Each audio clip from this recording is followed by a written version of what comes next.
संजय जी, ये तो सभी जानते हैं कि अगर कोई भी ऑर्डर हो, उसके विपरीत जाकर देश की संसद से बिल इस देश में ही पहले भी पास हुए हैं।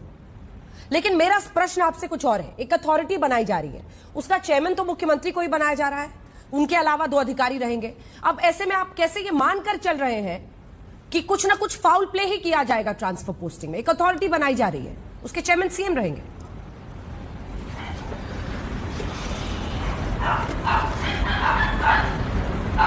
देखिए, पहली बात तो आज जब दोनों लोग बोल रहे हैं, चाहे आप बोल रही होंगी या सुधांशु जी बोल रहे हैं, तो कानून, संविधान, इसकी तो कोई बात ही नहीं हो रही है, इसकी तो कोई चर्चा ही नहीं हो रही है। पॉलिटिकल पार्टीज की सोच, लोकतंत्र, संघीय ढांचा, इसकी तो कोई बात ही नहीं हो रही है। सुप्रीम कोर्ट, बात क्या हो रही है? इनका नंबर बढ़ जाएगा, उनका नंबर कम हो जाएगा।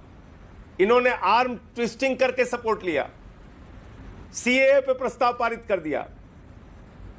भाई, आप मुझे सिर्फ एक चीज बताइए, एक स्टेट लिस्ट होती है अंजना जी, एक कॉन्करेंट लिस्ट होती है और एक सेंटर की लिस्ट होती है। 3 सूची है संविधान में। केंद्र के विषय पर केंद्र कानून बनाएगा, राज्य के विषय पर राज्य कानून बनाएगा, और जो समवर्ती सूची है जिसको कॉन्करेंट लिस्ट कहते हैं, उस पे दोनों कानून बनाएंगे। यह आपके दर्शकों के लिए जानना जरूरी है, क्योंकि भाजपा अफवाह और झूठ फैलाने में बहुत माहिर है।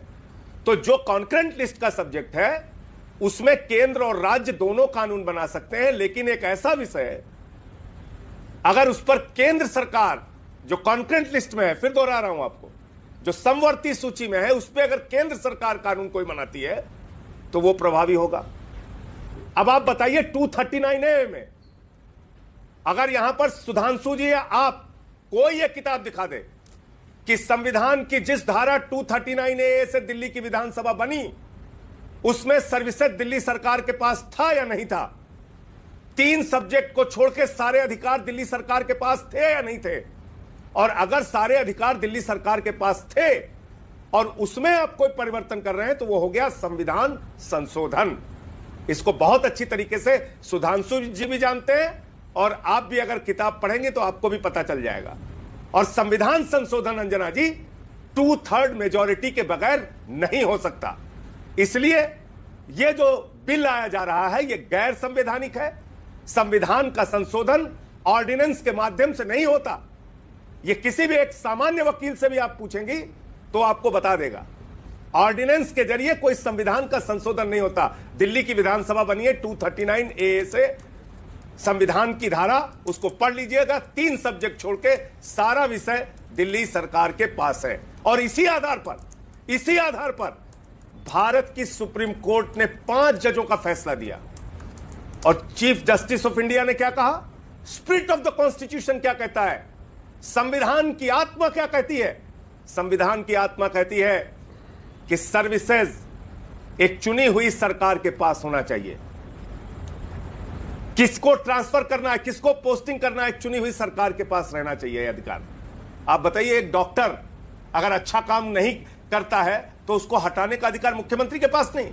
एक इंजीनियर अच्छा काम न करे तो उसको हटाने का, रखने का अधिकार मुख्यमंत्री के पास नहीं। अगर एक IAS अधिकारी है, DM है, अगर वो अच्छा काम न करे तो उसको हटाने का, उसके खिलाफ एक्शन लेने का अधिकार एक SDM के खिलाफ, DM के खिलाफ एक्शन लेने का अधिकार मुख्यमंत्री को नहीं। तो सरकार किस लिए फिर? डेमोक्रेसी किस लिए? कॉन्स्टिट्यूशन किस लिए?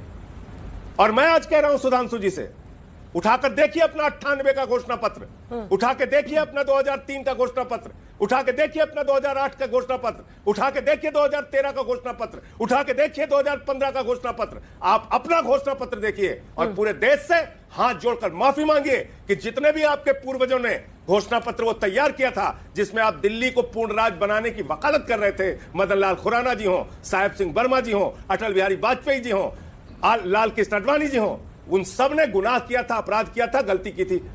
बोलिए, हाथ जोड़कर माफी मांगिए पूरे देश से।